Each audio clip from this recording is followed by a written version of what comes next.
Dragons.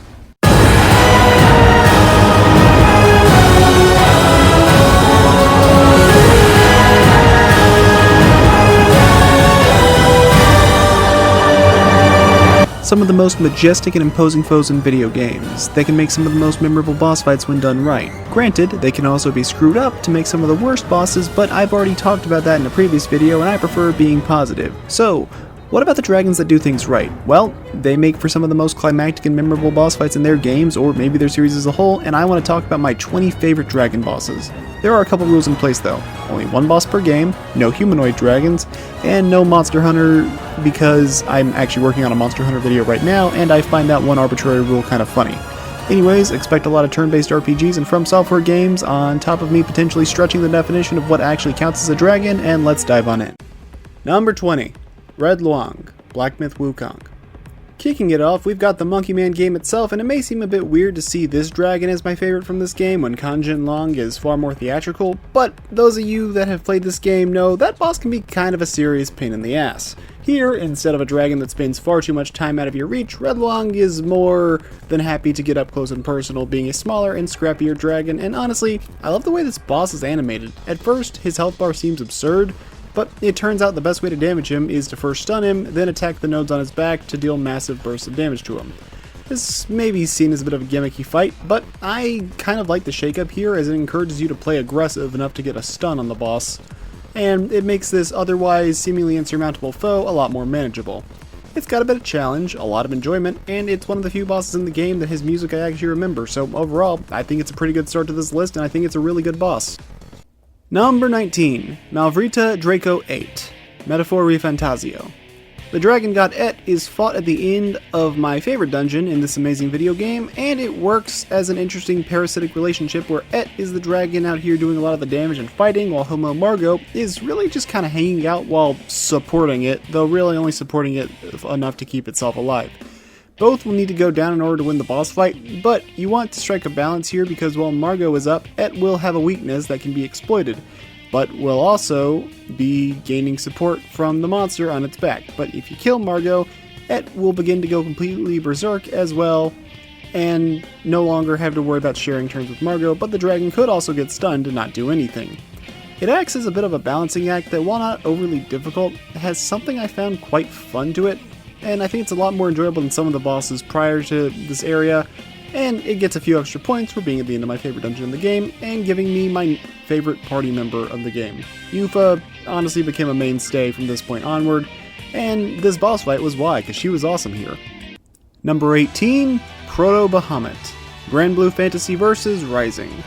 I love when fighting games actually do something fun for their story mode bosses, so honorable mentions to Rayquaza from Smash Bros. Brawl, and Rathalos from Smash Ultimate.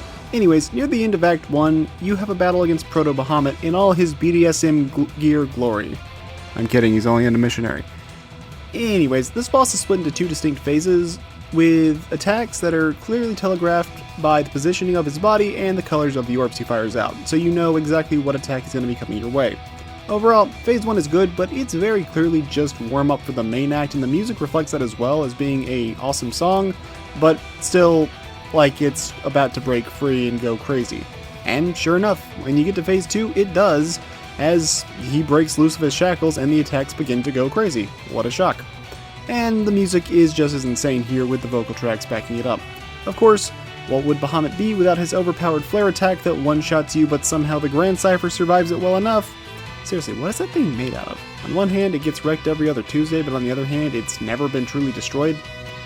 Anyways, this fight is a fun and flashy in-game challenge, and my personal favorite boss fight of Act 1. Bahamut Versa from Relink is also amazing and would have made this list, but it actually breaks one of the rules I established at the start of this video, and that's why we're talking about Proto Bahamut here and not Bahamut Versa. Number 17, Gildias, Ys Othenfelgana. As the guardian of the final statue, Gildias is the boss that's here to put up a true fight against the player and put them to the test. Being near invulnerable to damage everywhere except for its head, so you're going to need to find a way to bring it down. And that means knocking its ankles to bring the dragon's head down so you can smack him in the head to do more damage. Quick, how many times did I say head? This fight does something though that I love in simpler video games, and that's having stacking mechanics, where the fight starts out simple but slowly adds more and more things to it in a way that naturally ramp up the difficulty while leaving the player prepared for what's to come. And it's honestly pretty cool. I like it in just about anything really. I mean, if you do it in music, video game bosses, it works well. I like to see stuff build off of itself, instead of drastically changing things up constantly or doing something completely different. Anyways, add in the challenge factor and you've got an excellent boss fight against a dragon to act as the gatekeeper to the endgame, with some pretty cool attacks thrown in as well. Pun not intended but not apologized for. Number 16. Eve Zalaha, Visions of Mana. Now then, the dark feast of lamentation shall commence!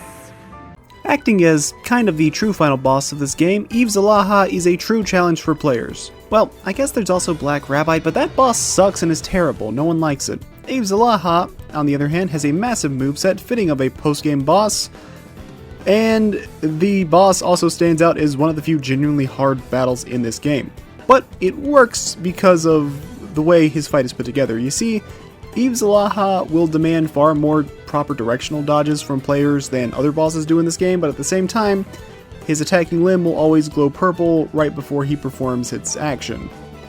So, if you're watching his whole body, you can tell what attack is coming and what you need to do to get around him. And his weak points are his neck and his tail, encouraging you to stick close to them, so you're either going to have full view of every attack he can do, or you're going to be in safety, although his tail takes less damage than his neck does. Then, at 70% HP, the fight gets even crazier as he begins to show why he's the dragon of the apocalypse, as he'll start calling down meteors and creating black holes on top of his already aggressive moveset. That being said, the fight does fall a little bit short of its potential, because while it does have that phase change, it sadly doesn't evolve past that point. It's kind of odd. It feels like it begs for a third phase when the second phase happens at such a high HP threshold. Either way, that doesn't ruin the fight for me. It's just a weird nitpick that I feel like could have been adjusted by either giving him one extra move or by just having phase 2 happen later in the fight. It's still an excellent in-game challenge, more than worthy of its position as the game's true final battle. Number 15, Zombie Dragon, Etrian Odyssey 5. No, I'm not making the turn-based RPG joke this video. I've kind of run that one into the ground already. Anyways, out of all the super bosses in Etrian Odyssey 5, this one is by far the best, not only having a decent amount of build-up and connection to the main plot, as a whole, being the final monster that Crow the Necromancer resurrected, it also has you engaged with the level design by navigating the dark maze area filled with highly flammable miasma.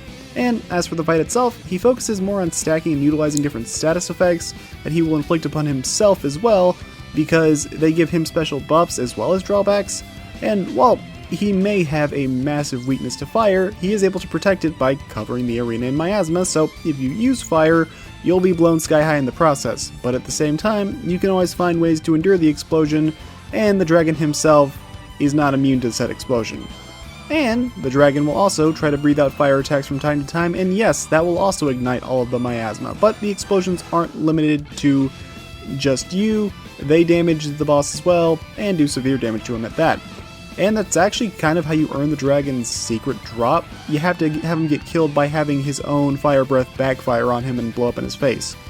It's an odd fight with a lot of strange mechanics going into it, but at the same time, it's fun. And it's, in my opinion, the best super boss Atlas has made by far, because it's a fight and not a terms and service list.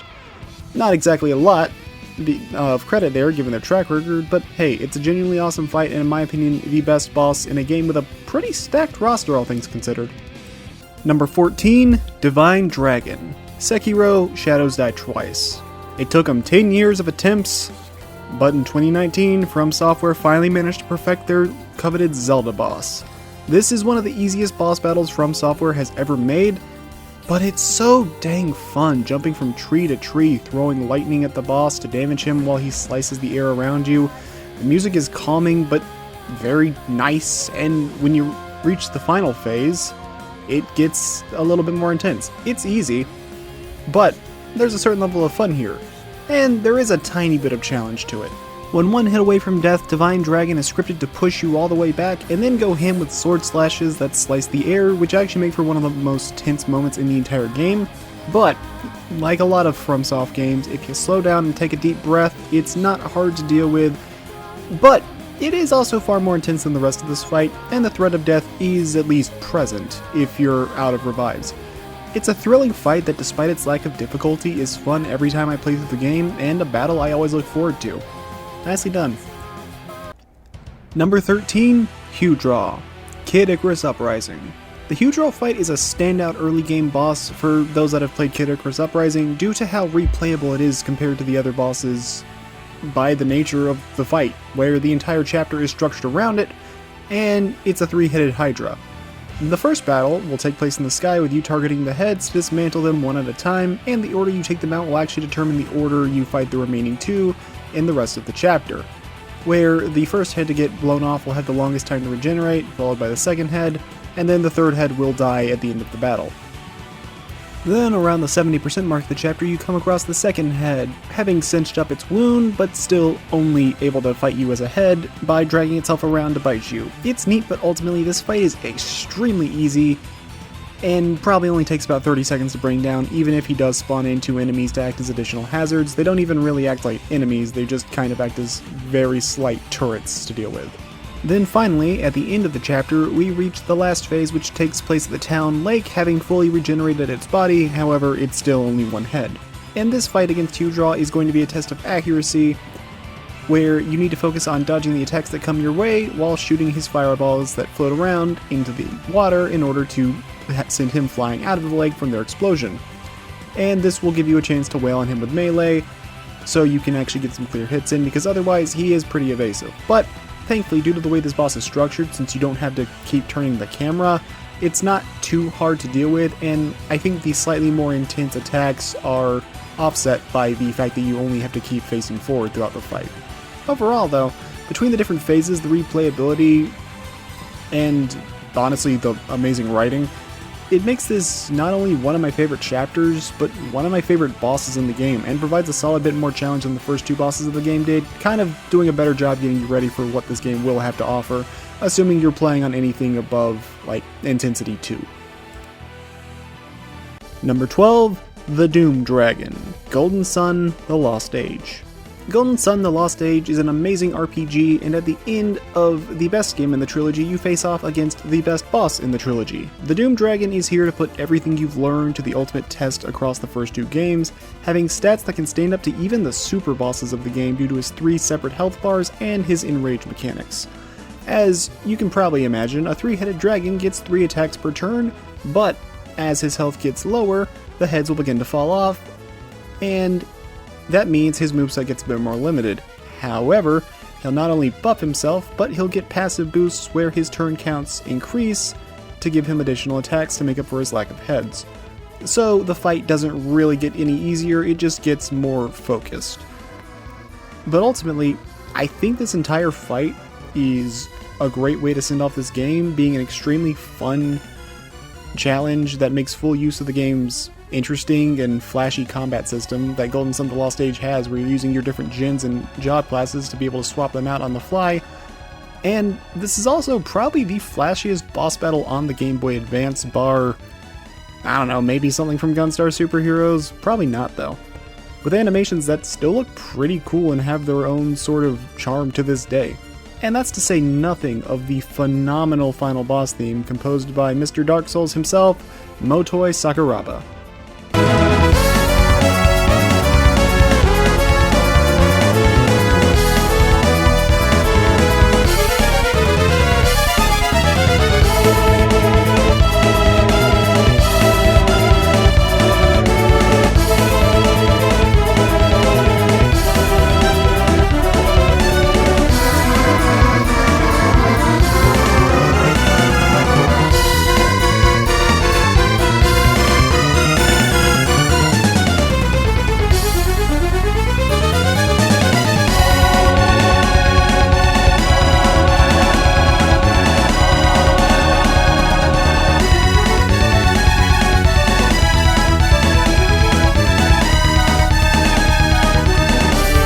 God, I love that song so much.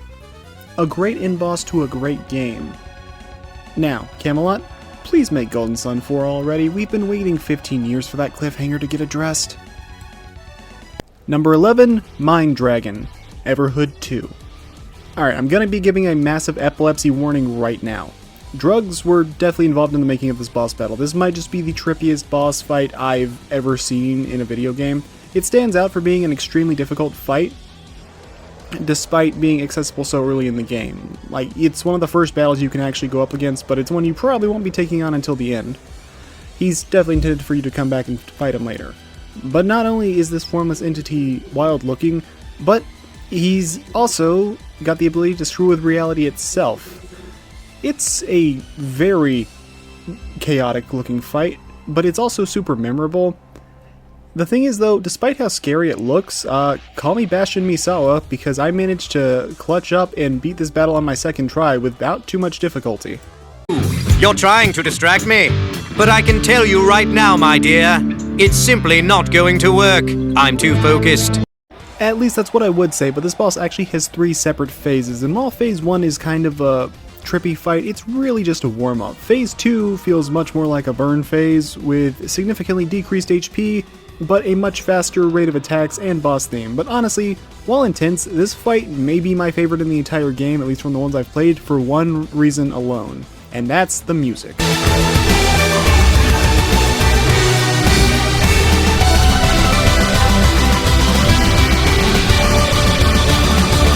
But I did say that there were 3 phases in this boss fight, and that's because while phase 2 may have been a burn phase, phase 3 is just pure freaking chaos. At this point, not only is the boss melting into reality, but so is the music, and I'm not gonna lie, I'm actually not too big on this boss theme. I don't subscribe to the fast equals good mentality for metal music, but the chaotic nature does fit the fight itself, because I mean, just look at what we're fighting here. I'm not expecting some somber melody at this point, I'm expecting it to sound like the music is melting into your brain. As of right now, I've yet to beat Everhood 2, but I can safely say this jackass is the highlight of the game for me, and I doubt that's going to change, especially given how the story jumps off a cliff. Number 10, Shooting Star Dragon, Record of Lodos War, D-Lit Wonder Labyrinth. If you saw my Best Gank Bosses video, you might have known how I said if you want a modern day Castlevania Symphony of the Night on your PC or Switch, this is the game for you. I also said how Jin and Ifrit were an awesome battle in my, well, Best Gank Bosses video. Well, the boss right after it also does a damn good job. Being a red dragon, he's got a mastery of fire, so Ifrit mode is worthless for offense, but highly useful for defense, as it will stop about half of his attacks that come your way. But you do still need to watch for all the falling rocks, the poison breath, and him just straight up smacking you. So, the entire fight is a risk-reward system where you'll have to make yourself vulnerable in order to actually damage him, so it's important to be on point with your dodges. It's not an overly difficult boss fight, as it is fairly early in the game, but it is a considerable step up in challenge now that you're near the end of the second major area. The game is giving you a bit more of work to put in to end up winning. The game also gives you some handy power generators to keep you stocked up on the sides if you need it, but you'll have to find time to actually get there and get the power to strengthen your elements up if you take too much damage. It isn't a hard boss, but it does require more of the player than anything prior, and with him being the first boss to have a proper second phase where he gains additional attacks, he stands out as a highlight in the early game. This game is really awesome though, I highly recommend it if you like Symphony of the Night. Number 9, Nyala. The entire 7th Dragon franchise, but 7th Dragon 2020 in particular. The Time Dragon has probably one of the coolest designs I've ever seen for a boss in a video game series, all about slaying dragons. It's only fitting that the final battle, at least for the first 2 games, be against the Lord of Time himself, who is also a dragon. As you might expect from a JRPG final boss, the battle is split across multiple phases and even 2 separate health bars, where phase 1 introduces you to a various array of attacks, while phase 2 is where he says, okay, now deal with it properly. As one of only 2 bosses in the main story to utilize a react skill, he's going to be a lot tougher because he can gain additional turns if he kills a party member, which does add a significant challenge to the fight and encourages the players to not get reckless, as Nyala is more than happy to prove why he's the strongest living dragon in the universe. Though, thankfully, if he does kill a party member, that doesn't always mean he's going to go for another attack. Usually that means he'll instead focus on trying to heal himself up. So, it's more of a inconvenience punishment than a you're screwed punishment. And this fight even has an impressive amount of spectacle to it, considering that it's locked on an old PSP, which is, a handheld console. And of course, I can't forget to mention the last phase, which does one of my favorite tropes in a video game, where you end a long video game against a tough and grueling boss fight with a cathartic beatdown, while his boss theme gets overridden by the protagonist theme, to show how the tides have turned in your favor. It's an amazing final battle to send off an actually very fun and addictive game, and I also have to give him credit for his persistence. Across the 4 games in the series, you battle him 7 separate times. Dude keeps fighting you out of spite alone, and I'm here for it. On one hand, the guy is trying to give Ridley a run for his money, but on the other hand, he has the ability to control time to a limited degree, so why not just rewind before he was killed? In fact, technically, each time you fight him, he's either a vengeful spirit, or he's gone back even further in time to before he was killed. To the point where the only way you truly kill him is you have to take him to the edge of time and kill him there. But that's a discussion for this game's sequel. Number 8, Dark Eater Midir, Dark Souls 3.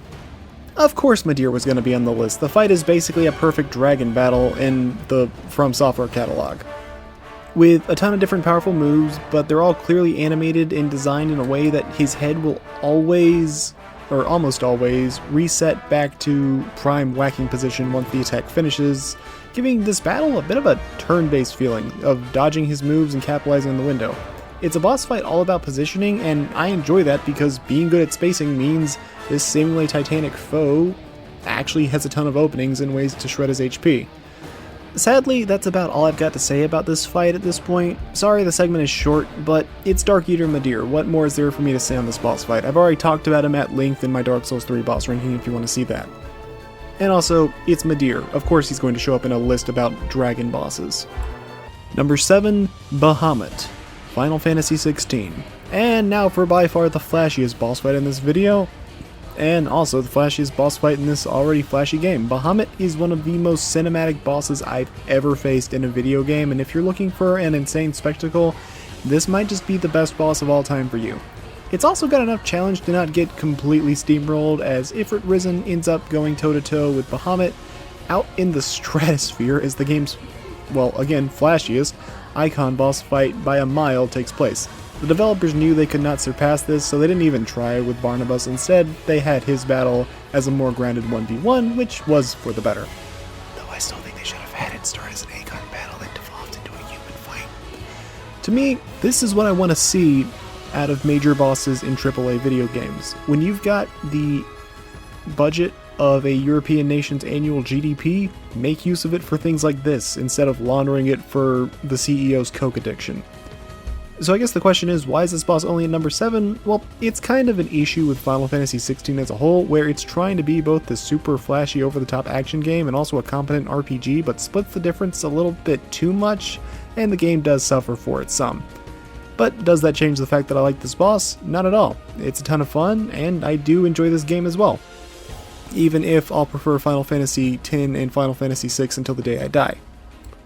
Number 6, Taizan Fukun, Dragon of Origin, Ass Sleeper Gaiden, Cave of Phantom Mist.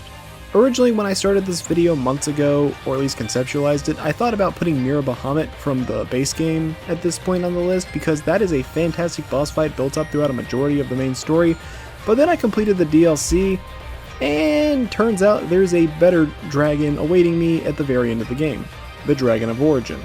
The Governor of Life and Death itself, this fight epitomizes the ideology of don't stop attacking until the target is no longer perpendicular to the ground. So you need to throw everything in the kitchen sink at this boss to come away with victory, as not only does this boss have one of the widest arrays of attacks in the game, but also is the only boss in the game capable of changing his elements on the fly, which changes his weaknesses. Not to mention, being the one governing life and death, he also has 2 signature moves known as Breath of Death, which will kill you if it connects due to how much damage it deals, and it takes up such a wide screen area you need to find ways to dodge it. And I appreciate that there's about half a dozen ways to do so, and deal with the attack ranging from abusing long animation invincibility frame attacks to having the sword that lets you absorb death damage but gets hurt by healing, to my personal choice of just triple jump and then air stall like crazy until his breath runs out. Awesome design, good challenge, amazing music, and considering the science fiction horrors you face in the game, it's kind of surprising how out of place yet also fitting it is to have this really old dragon be the final boss of the DLC. Plus, if you're really skilled in projectile parries, you can kill this boss in under a minute even on hell mode. The skill ceiling for this fight is near limitless, but so is the enjoyment. I love this fight, it's awesome, the music's great, the visuals are cool, it's even a good cap off to the story. Number 5, Tiamat, Tales of Zestiria. Tales of Zestiria, a clunky as hell game that I have extremely fond memories of, as it was my first game I had that really showed off how much crazier PCs could be for gaming compared to my Xbox 360 and Wii at the time. Yeah, I was using some pretty old consoles even in 2015. Would I like this game at all if it wasn't for those circumstances? Probably not, but hey, circumstances matter a lot as they shape us as people. Anyways, I'm getting sidetracked. Tiamat is one of the game's 3 bosses that I think nails the landing regardless of whatever shortcomings this game may have as a whole.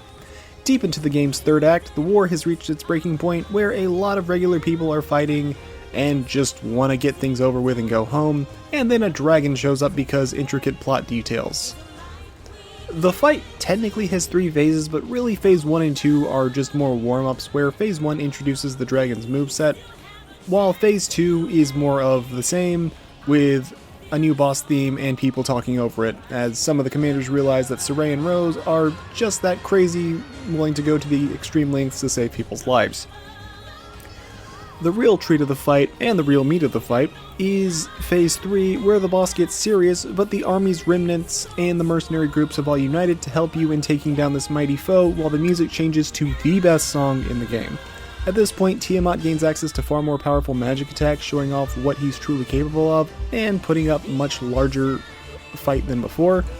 But the army's helping you isn't just a cutscene thing, as they'll actually fire volleys of arrows onto Tiamat to do a bit of damage, and more importantly, stun him out of powerful attacks. And I'd be a fool if I didn't mention the music accompanying this fight. Rising Up is by far the best song in the game, and a standout among the crowd as being one of the only boss themes in the entire Tales of series to be a vocal track, and Corey Knott does a phenomenal job.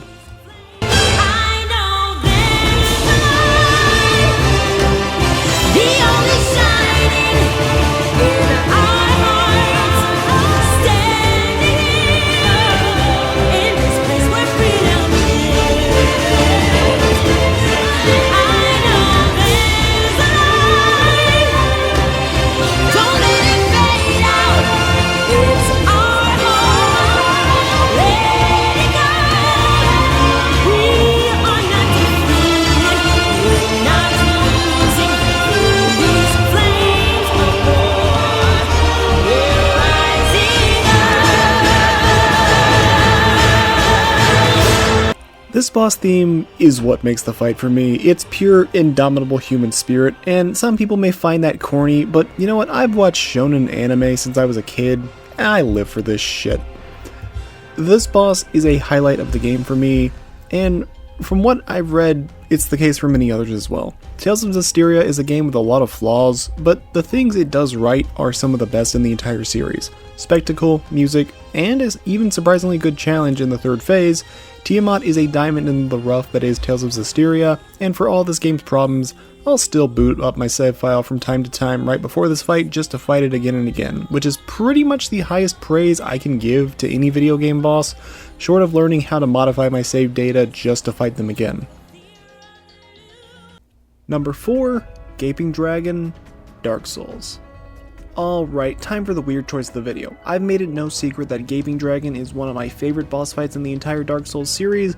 I stand the hell out of this boss fight. If there are 100 Gaping Dragon fans, I am one of them. If there are 5 Gaping Dragon fans, I am one of them. If there is only a single Gaping Dragon fan, I am him.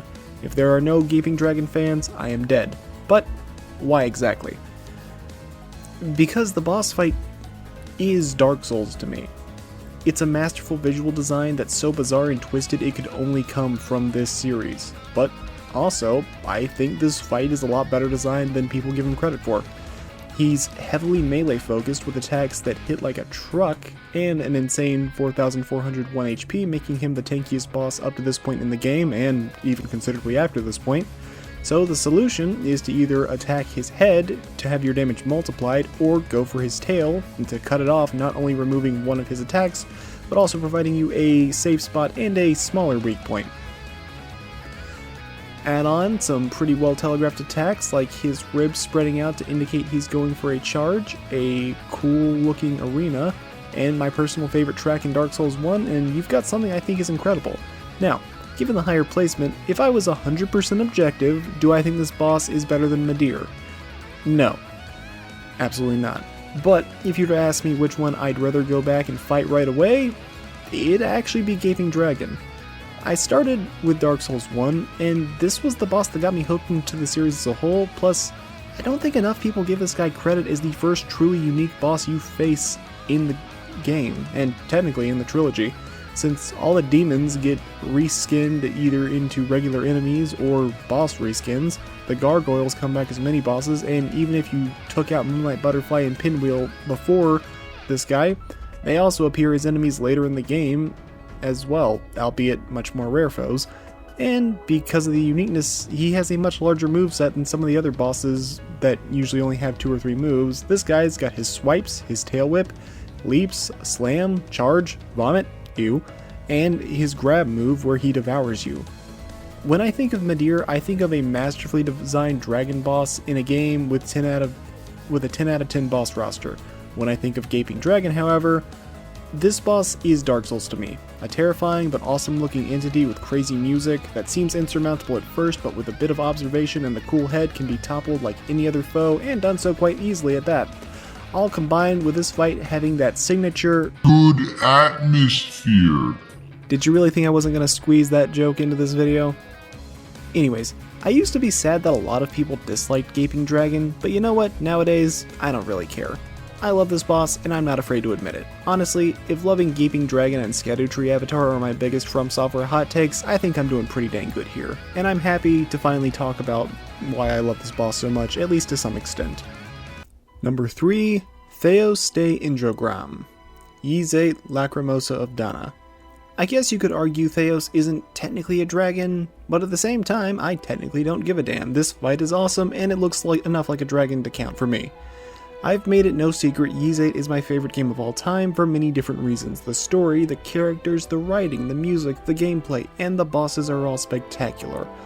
This game understands the most important part of being a video game: being fun. And because of that, Theos is probably the most video gamey boss I've faced in a long time. But I don't mean that in a bad way.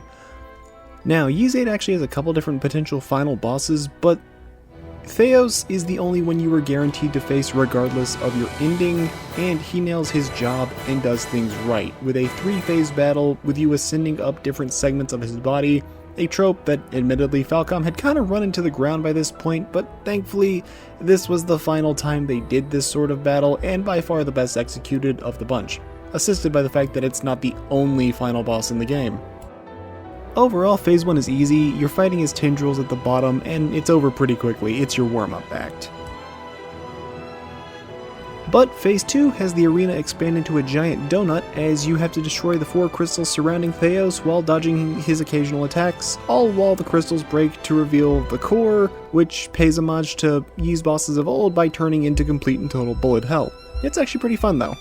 The real meat of this fight, however, is the final phase, where Theos is one of the few bosses to pull out a green health bar showing just how large of a threat he is, while you simply need to attack his heart. But Theos won't just stand there, instead he'll be swiping at you with his hands and using his energy ball projectiles while changing the color of his heart to change his weakness, actually making him one of only 2 bosses in the game to have a weakness changing mechanic. The fight starts simple, but as his health drops, he adds a few more attacks into his repertoire, like a vine trap forcing you to swap to a different party member to free them, a laser barrier that stays just above you to keep you from jumping, a lightning bolt that will track your location and keep you moving around the arena, and a massive fire breath attack. All of this is brought home by two things. First is the music. It's no secret that if you ever want to make your boss stand out in a video game, you just have to have their boss theme include the game's main theme into the melody.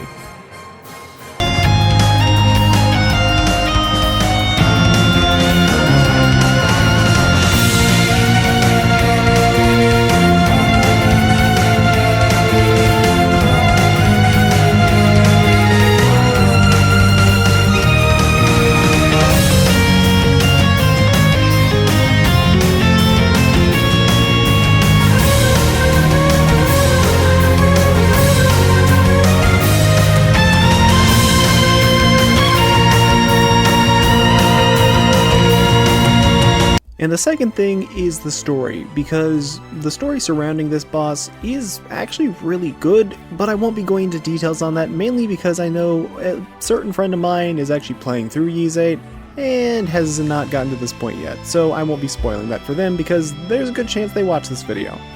So instead, as a second thing, I'll mention his ultimate attack, that fire breath.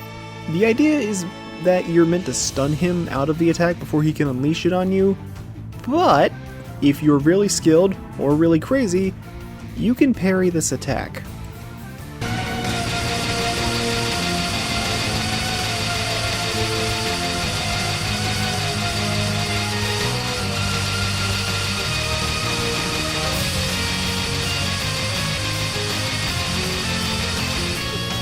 To hell with all that immersion bullcrap. Let my video games be video games. Stupid awesome stuff and all. So yeah, I kinda like this game a little bit. Number 2, Baal the Dread, Elden Ring Shadow of the Erdtree. The best dragon boss From Software has ever made and probably deserving of the top spot, but I'm a bit of a biased jackass. Baal feels like that evolution of Midir that I was looking for.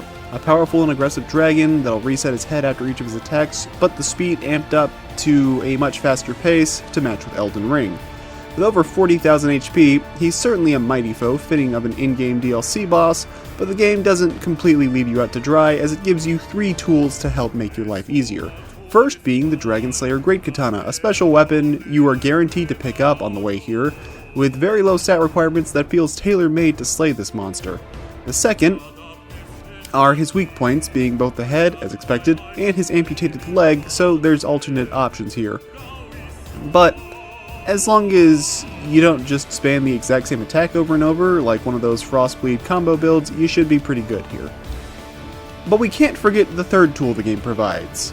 Captain Ahab, better known as Egon the Drake Warrior, and yeah, I'm legally obligated to play the speech.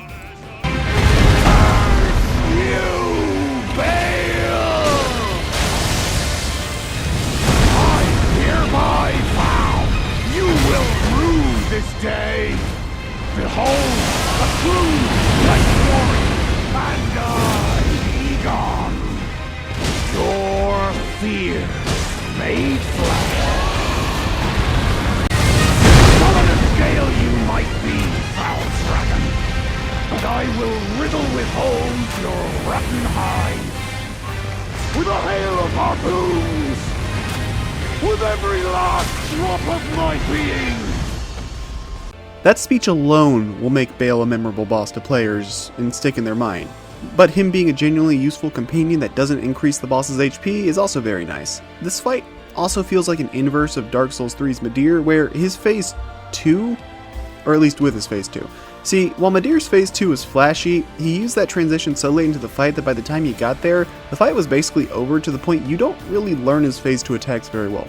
Baal, on the other hand, goes phase 2 early to show the fight is just getting started, with a downright awe-inspiring phase transition as flaming lightning begins to cover the land. Baal, I guess, conjures up his own wings to keep fighting you and take to the sky, but thankfully this is only used for scripted cinematic attacks, and it's not used to be an evasive asshat, so he doesn't fall into the trappings that some dragons do. Baal is a boss that initially feels very uncomfortable and like there are no openings, but that's just Elden Ring as a whole. Keep a cool head, and remember Elden Ring wants you to use dodge rolls, jumps, and blocks, especially since the DLC straight up gives you Sekiro deflections, and yes, you can pretty much deflect everything Baal does other than his fire breath. and you'll soon realize that Bale and Elden Ring bosses as a whole have just as many openings, if not more, due to all the different tools in your arsenal.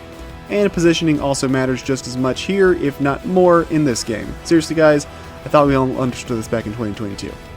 Anyways, Bale is an excellent dragon and a fantastic addition to From Software's library, but also shout out to Placidusax. I honestly couldn't decide which of these two I wanted to pick for this video, so I ended up flipping a coin, as they both comfortably hold their spots for my 4th and 5th favorite Elden Ring bosses behind Godfrey, Midra, and Scadutree Avatar. Number 1, the Elytron Dragon.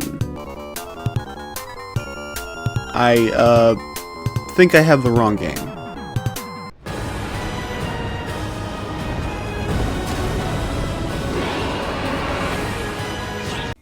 Okay, that's better. Episode 5 of Phantasy Star Online 2 is basically the throwback episode, bringing back enhanced versions of bosses from earlier episodes and reimagined versions of classic bosses in the series. And you know what? I think they nailed it. Acting as one of the game's raid bosses, the Elytron Dragon is a mighty foe with 6 separate phases. Phase 1 is technically the simplest. It has you facing off with an army of revenants he holds command over, but the Elytron Dragon is still playing an active role in the process of burning down the bridge and, shooting other fireballs at you. And he'll kill both you and foes alike. Granted, that doesn't mean I'm not going to be slaying my way through the enemies, and a power trip does feel pretty dang good. Phase 2 is much more in line with the remainder of the fight, as you need to do battle with the dragon, though he's mostly stationary here, and he takes very little damage from your attacks, so you need to find a way to, find a chink in his armor. Just keep whacking at him for a bit until his chest bursts open and you gain access to the Laconian sword replica to continue slicing his chest open. Really, just put the heart on him and he'll start moving around the arena a bit. It's kind of a warm-up phase meant to just introduce a couple of his moves. Phase 3 is probably the weirdest phase, where he goes unforgivable, and now you need to make use of the castle's cannons to fire on his weak spots as he's flying through the air, and also shooting down the fireballs he sends at you. This phase can be a lot of fun, especially with multiple players, but sadly it's one of them that I don't think is very well designed for a single player, but I'm not going to hold that against the fight. The real threat and the real treat of the fight begins when you get to phase 4 through 6, where his main theme truly begins. Phases 4 through 6 are where a bulk of the fight will take place, as you now have replica swords spawn in periodically that can be used to do significant damage to the dragon, while also providing you some protection to its attacks with the perfect block, and the fact that it gives you a second health bar that will scale with the difficulty you're on should you run out of HP with the sword equipped, and then you just go back to fighting as normal. On top of that, the sword's charge attack can be used to break open his weak spots to make them take even more damage. You can choose to either use the sword to play it safe, or use your equipped weapon, but just go back to fighting the boss as normal, and this is kind of the scrappiest part of the fight. Overall though, it's interesting, and as the fight goes on, he has more weak points that begin to show up on his body, so you need to choose what targets you want to go after. Usually the first weak points that'll be exposed will be the tail and the head, meaning you can either choose to play aggressive and go after his face to deal additional damage, or you can do a little bit less damage but keep yourself in more safety by going for his tail. It's a bit of risk-reward, but it's not too bad, and the thing is, when you make the weak points even weaker from the charge attack, you will start doing comedically high levels of damage to the boss to offset his high HP, because this game understands a key part of human psychology. Brain like it when number go up. The music here is also very good, as the music that plays through these last 3 phases is something known as Legender, a 3-movement track that builds upon itself as the fight progresses, with phase 1, or Une, being the first movement that is entirely instrumental, as the flute carries the main melody. A nice track on its own that would be a great boss theme, even with just this phase.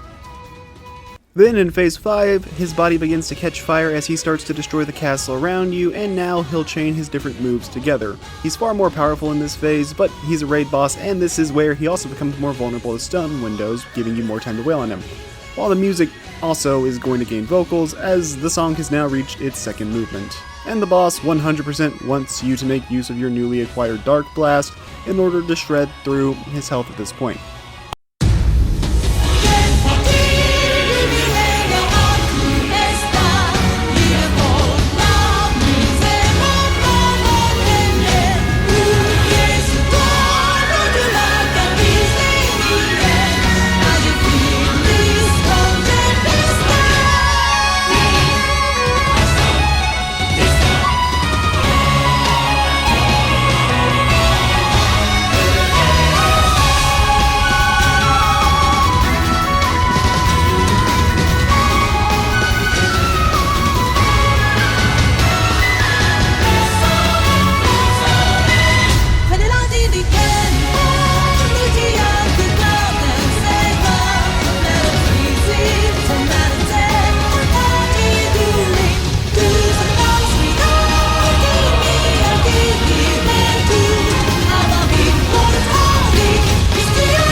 The final phase is a burn phase, quite literally in this case, as the arena and the sky itself begins to catch fire. All you need to do is survive his final big attack, then reduce the last 5% of his HP, as we also reach the final movement of the song, Legender Feste Torre.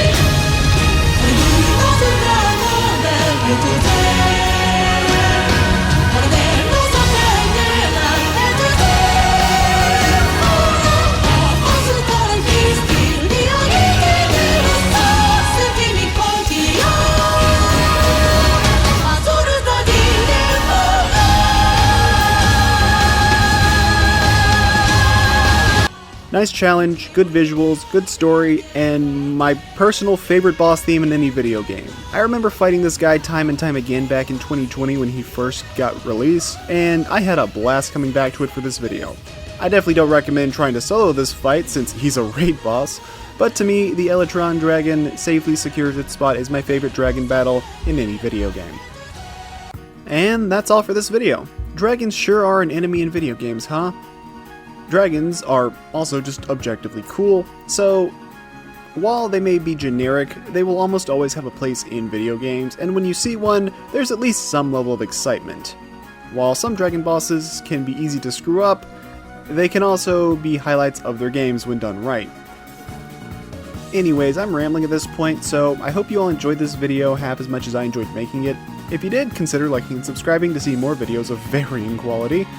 I've put tons of different things here, ranging from countdowns to boss rankings to reviews of full games, and should have some of them showing up here on the end screen. Either way, that's all I've got for now.